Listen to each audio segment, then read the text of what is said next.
তার একজন ভদ্রলোক, জার্মানির এক ভদ্রলোক, নাম হলো রককিপ। আপনি গুগলে যে সার্চ করে তার সম্পর্কে জানতে পারেন। এই ভদ্রলোক আগে একটা জবে ছিল নাইকি কোম্পানিতে। 7.5 লাখ টাকা স্যালারি ছিল এই ভদ্রলোকের। সে ওই জবে থাকা অবস্থায় তাকে ফরএভার সম্পর্কে একজন ইনফর্ম করে। দেন তিনি ওই জবের পাশাপাশি ফরএভার শুরু করে প্রথম মাসে ফরএভার থেকে ইনকাম করে 25,000 টাকা। দেন হি টেক এ ডিসিশন, সে একটা সিদ্ধান্ত নেয় যেটা শুনলে আপনি অবাক হয়ে যাবেন।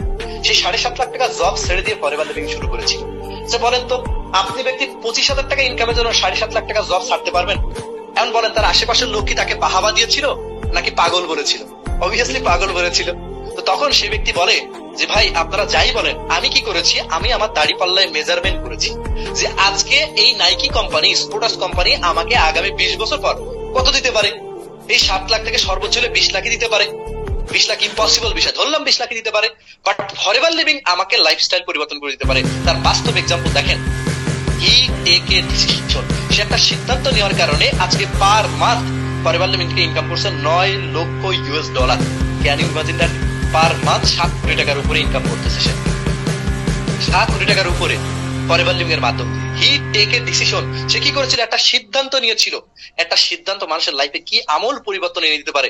দেখতে পাচ্ছেন 2019 সালে একটা চেয়ারম্যান বোনাস পেয়েছে $15,49,048।